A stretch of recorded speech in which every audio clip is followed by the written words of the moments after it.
Hey y'all, I just beat Deltarune Chapter 5 and here's what I think about it. In this video, I'll be talking about its story and gameplay. Quick note about spoilers, due to this being one chapter of a larger story, I will be talking about and spoiling all chapters previous to this one. On top of that, because this is a largely story and character driven game, I just have to talk about many specific character moments along with the setup for this chapter. I won't, however, be talking about the ending or any major story spoilers for this chapter. Because of this, while I do think you can watch this video before playing the chapter, I would recommend going to play it before this video. It's another great chapter and you won't regret it. Undertale is not only one of my favorite games of all time, but also one of those games that had a real lasting impression on me. I played it when I was around 11 or 12 years old, when I was really starting to change into the person I would become. Undertale showed me a lot of new ideas that really stuck with me and shaped the person I am today. Like, two people of the same gender could love each other, men can be feminine too, or even being an anthropomorphic animal is actually pretty cool. Most importantly, Undertale's main message was just be nice to people, even if they aren't being nice to you, something that still resonates with me to this day. On top of the meaningful messaging, it's got a great story and characters, as well as innovative and unique gameplay for the RPG genre. Now, imagine my surprise when I played Deltarune and it turned out to be even better. Deltarune got off to a slower start, but with chapters 3 and 4 released last year, I knew this game was something special. Chapter 4 especially was just one of the best times I have ever had playing a video game, because literally every single thing about it was just fantastic. I love the story finally having some real weight to it and taking itself more seriously. The art design and location was also great, with some cool boss fights too. Chapter 4 is an easy 10 out of 10 for me, and I remember thinking to myself after, if Deltarune can keep up this momentum going into the final 3 chapters, then it may very well be the best game of all time. Unfortunately, that did not seem to be the case. I wasn't able to play Chapter 5 exactly on release, and so I had to try my best to avoid spoilers for a while, all while seeing the community's rather negative reaction to the chapter. People have said that Chapter 5 has a bad story where nothing happens and it doesn't advance the plot at all. After having finally played Chapter 5 for myself, however, I can say that is absolutely not true, although I can't really blame people for thinking that way. Deltarune Chapter 5 is another fantastic chapter for this game, although it does suffer a bit from how it was released.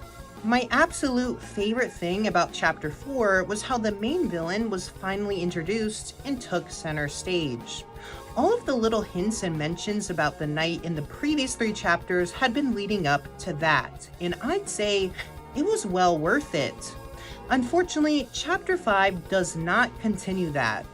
I'd argue that Chapter 5 is a lot more like the first 3 chapters in this game. Everything in this chapter story-wise is just as good, if not better than it always has been though. The humor is still extremely funny, even making me laugh out loud a few times. The writing is still excellent as well, with this chapter introducing 7 brand new characters and doing a pretty great job at balancing them all. A core focus of this chapter is character development, specifically for the main 3 characters. Susie finally gets to go on her extremely sweet festival date with Noelle. This entire scene was just so heartwarming and reminded me of some of the best times I've had with my boyfriend. Susie continues to think about Noelle throughout the chapter and how she could impress her. Rousey continues to grapple with his role in the prophecy, specifically because of the new boss enemy, Flowery, taunting him about it throughout the entire chapter. Chapter 5 also continues to develop Rousey's crush on Chris, with a sweet moment of them hanging out together in a pool. Chris, of course, does not get a direct character moment, with the chapter instead focusing directly on their family life. Chapter 5 focuses on Asgore's character and how he is dealing with his family being taken away from him. Deltarune is clearly building up to something to do with the Dreamer family, as both Toriel and Asgore have been in the Dark World in Targets of the Night, as well as Azrael being constantly mentioned in the background.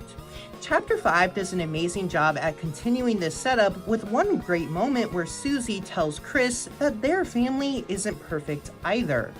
It's a great moment for Chris as well as for Susie too, strengthening their bond as friends. Chapter 5's main story is about Asgore's 7 flowers trying to make a perfect world for him, one where he doesn't need a family and can hang out with the boys instead. The Fun Gang is trying to save Asgore, stop the flowers, and destroy the Dark Fountain. Just like the rest of the game though, Chapter 5 does a great job at developing the flowers as more than just the antagonists, with all 7 getting multiple moments to do so. The game will even let you sit down and hang out with most of them individually at a cafe, allowing the player to invest in their favorite characters even more so if they choose. Flowery is the main antagonist of the chapter, with him constantly taunting the Fun Gang, specifically Rousey and his role in the prophecy. Once again, the chapter does a really great job at presenting a new character who starts off quite annoying, especially with Flowery and his voice clips, which the game really pushes you to turn off funny enough, and then turns quite likable by the end. One great detail that I want to point out is how during his boss fight, if you lose the fight, the game will actually count it as Flowery sparing you. He doesn't want to kill you, just stop you from destroying the Dark Fountain. The chapter is filled with details like these that help the player grow to actually care about these new characters instead of just forgetting about them in the very next chapter.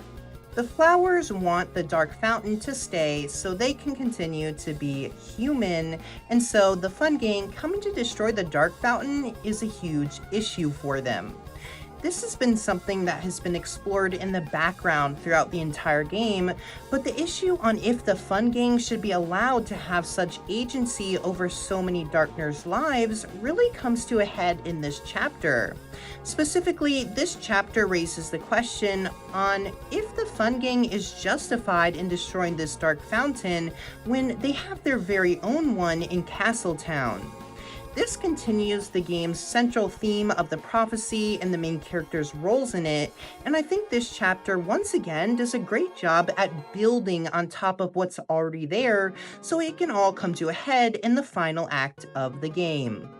Deltarune Chapter 5 is another fantastic chapter for Deltarune and does exactly what it should do for the game. All 3 main characters get some kind of character moment, big or small, paying off or continuing the build-up from the previous 4 chapters. The 7 new flower characters also do a great job at not only being likable characters by their own right, but also acting as tools for continued development for the game's themes and main characters.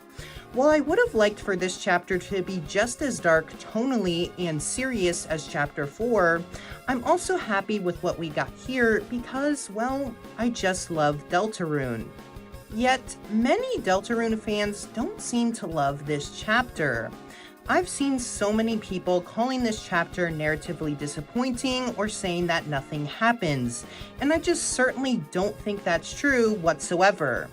Despite all the character work happening in this chapter, it is technically true that much of the momentum from Chapter 4 is lost here in Chapter 5, to the point where the night is quite literally almost non-existent in this chapter. On top of that, this chapter does return to the formula from the first 3 chapters of introducing a new wacky antagonist character who will try to stop you from destroying the Dark Fountain. Some people may not like that formulaic approach and find the game to be getting stagnant. I don't think those are the reasons as to why people dislike this chapter, however, despite people pointing to both of those very true things. I think it's actually because of how this chapter was released. Chapters 3, 4, and 5 were all originally supposed to be released together, and I think that would have benefited Chapter 5 specifically.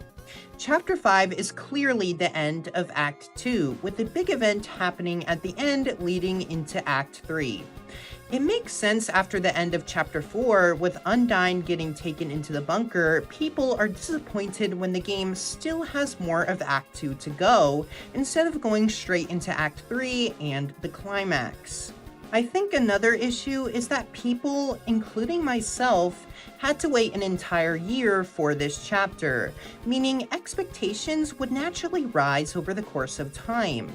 Returning to the game a year after such an amazing chapter and cliffhanger and getting a largely character-driven story would naturally be disappointing for some. And yet, I don't think this is a negative for the chapter and game itself at all. More so, a necessary evil. This is meant to be one complete package and not 7 separate games. And so in order for Toby to tell the story he wants to tell, issues like this are going to arise. Deltarune really reminds me of Mother 3, which Toby himself has said is a huge inspiration for his work.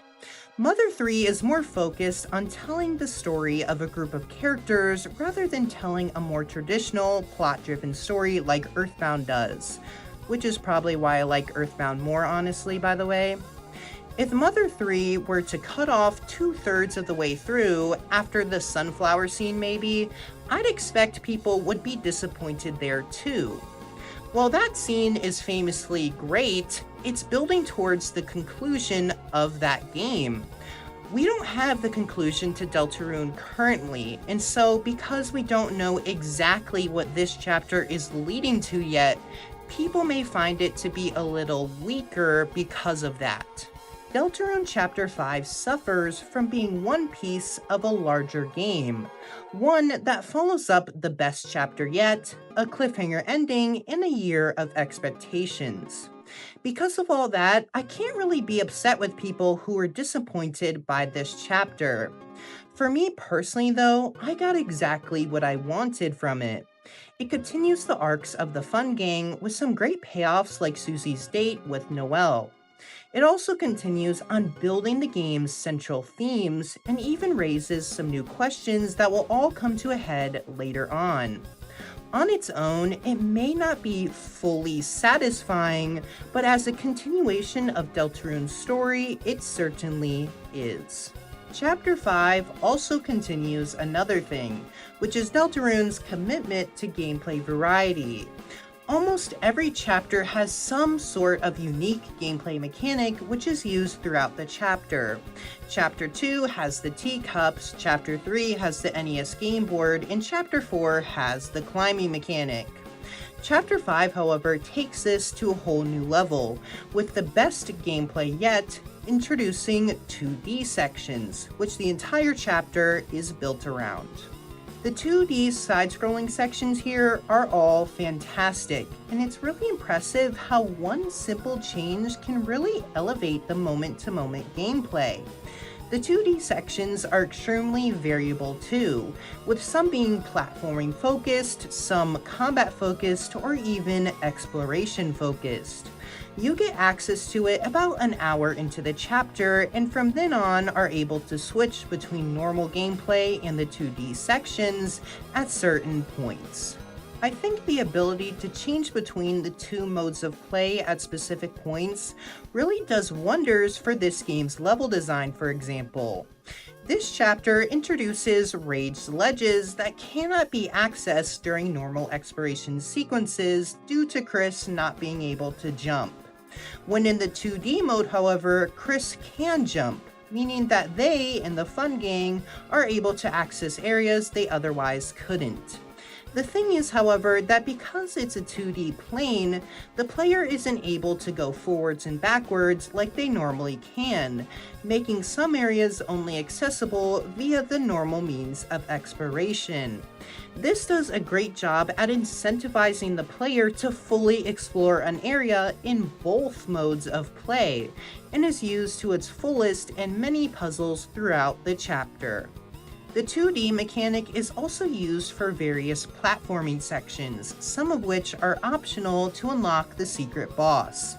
What makes these sections work so well is how nice the movement and controls can feel. Chris can order Rousey to make a platform or Susie to break something, which are both used extensively in the platforming sections, even mid-air. Despite having to go into the act menu, the way the controls are set up, it's seamless to go from jumping to acting to landing on the next platform, all in quick succession. Platforming in general kinda just reminds me of Hollow Knight, specifically the optional challenges, which are slightly harder, but reward you with secrets or flower coins. The 2D sections also introduce a new form of combat, which are essentially just bullet patterns that you must dodge. This is an extremely combat-heavy chapter because of this, but it just works because of how nice the movement feels. You actually get to fight almost all of the 7 flowers this way, be it just dodging projectiles or even full-on bosses where you must damage them with your sword. Despite being so frequent, Chapter 5 is able to make each of the 2D combat encounters unique in some way, and I was always glad to get into one when they happened. This really makes me think back to Undertale and how much of an improvement upon that game Deltarune really is. Undertale's main gameplay mechanic was its unique bullet hell take on RPG combat, as well as its acting mechanic. Deltarune still has all that, but it's not as unique here because, well, Undertale already did it.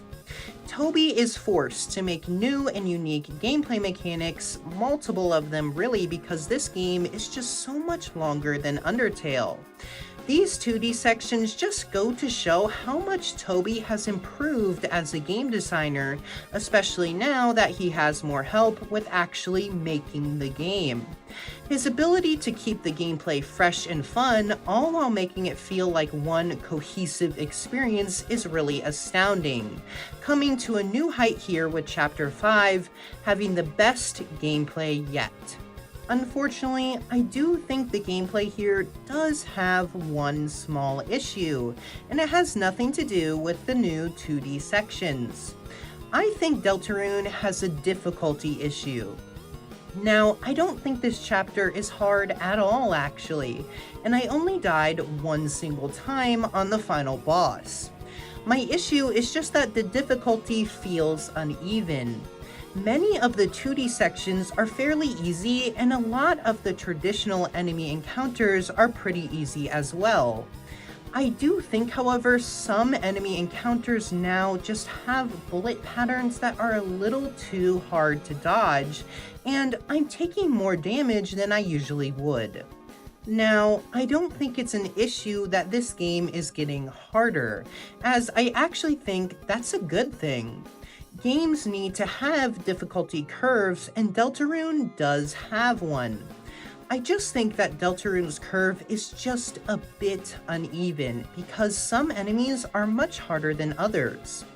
One notable example is the final boss of Chapter 4, which I found to be an extreme step up in difficulty, to the point where I died like 5 or 6 times.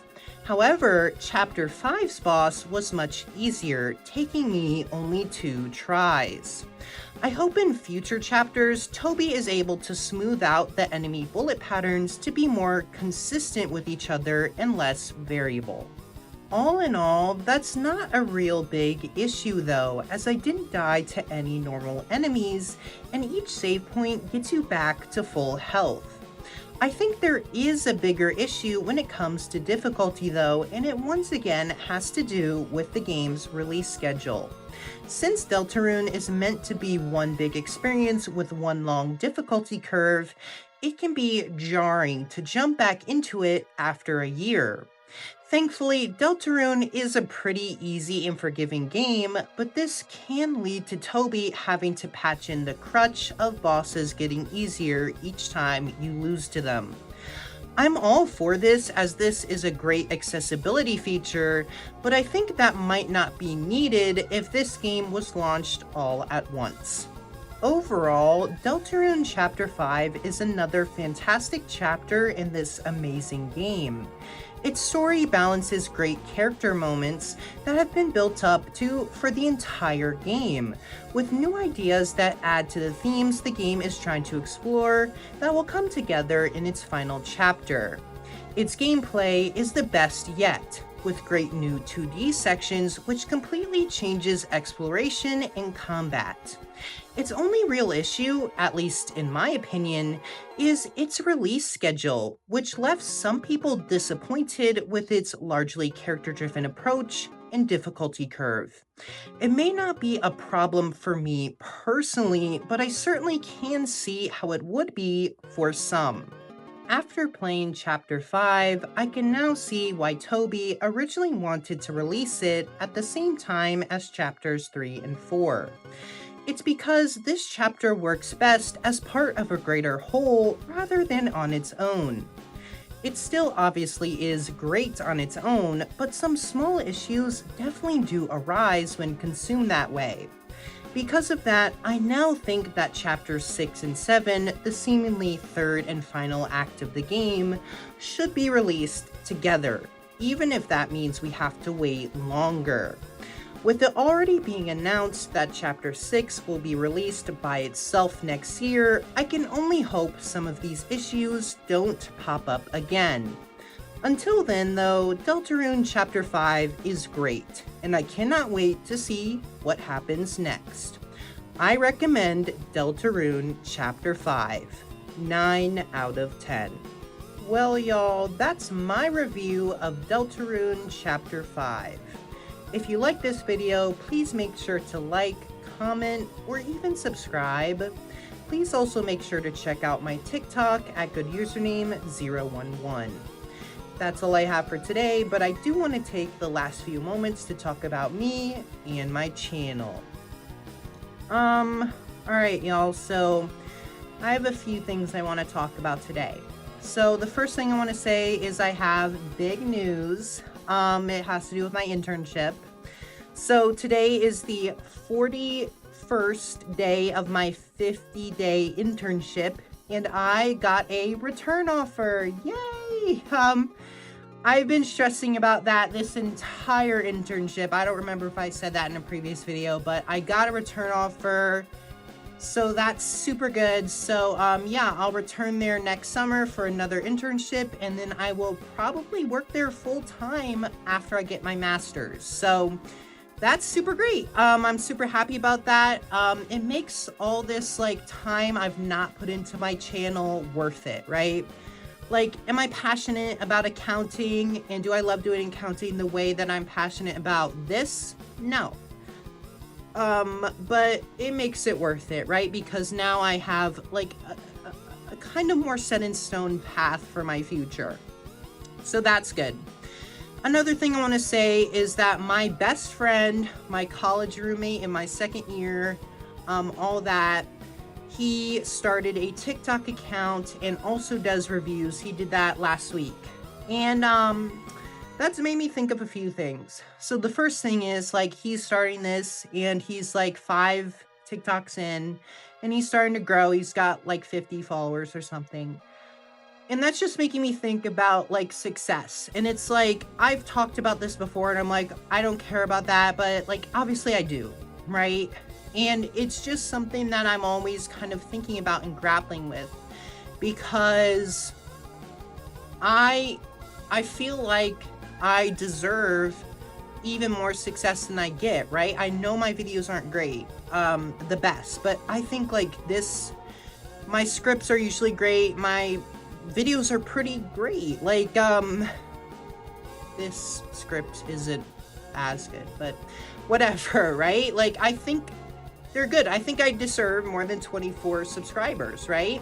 and 1,000 TikTok followers, whatever, right? But it is something that it's like, I saw another YouTube channel who has better thumbnails than me and had like 200 videos, and they were hour-long video essays on games, exactly what I want to make, and he had like less than 5,000 subscribers. And it's like, I just have to accept that that's probably not going to happen. That's probably going to happen for me too, if even that much, right? And it's like, you know, it is hard seeing like my videos not do well, but it's also like, at the end of the day, I don't do them just to get popular. I don't care about that. That's, to me, that's like a sign of my content is high quality. I want that reassurance. That's why I want to be popular. But at the end of the day, I do this because I like to do it. I like to talk about games. I'm passionate about it, and I want to share that and be myself in this format. So that's what I care about. And it's like with my James Bond video, that got 6 views. One of those was me. Probably fucking all of them were me.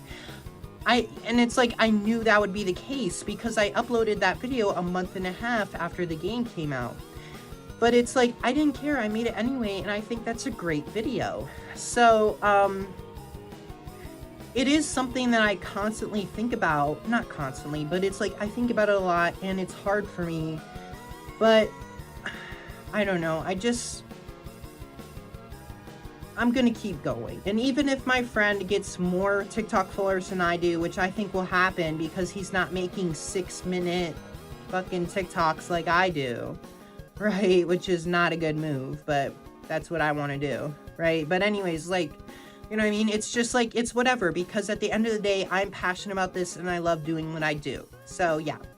Another thing is he does album reviews, and I'm thinking about like, why don't I do those? And it's the same thing. It's like, I'm just not passionate about it, and I have to do what I'm passionate about. So like, I have done album reviews in the past and I've had fun with them. Like my Fall Off review, I liked making that.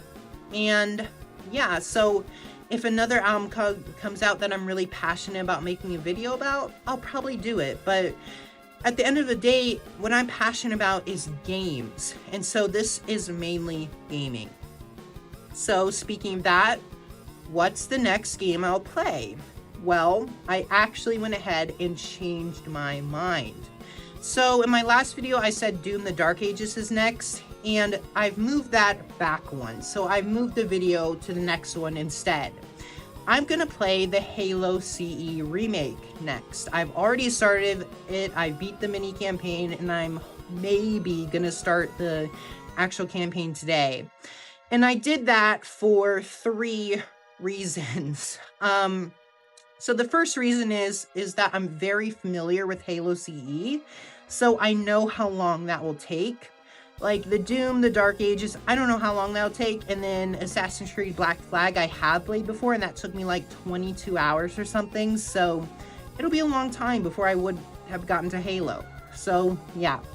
The second reason is that I bought the premium edition, so I got the early access, right? And I always do buy the premium edition since I've started YouTube, because like the earlier I can get a video out, the better. But I haven't been able to like do anything with it like most of the time because I'm always so behind on things. I'm always so busy recently because college is getting crazy and now internship. So yeah, I was just like, you know what? I paid like 20 extra bucks for this. I should use it. So that's what I'm gonna do. And the third and probably biggest reason is just that the video will do better. So like I said, it's like, I don't really care about that like as much, but it's like, if there's a choice I can make to make something do better, I should probably make it, right? So yeah, Halo CE is next, and then Doom the Dark Ages, and then Black Flag, Crimson Desert, Bubsy. Hopefully I can get that all done before the Plague Tale. Maybe. I probably not, but we'll see. And also I probably won't release another video until the end of my internship. So yeah. But yeah, that's all I have to say for today, you guys. Thanks for watching this video. This is another pretty fine video, so thanks for sticking with it, and yeah, that's all I got. So thanks for watching, y'all. Bye!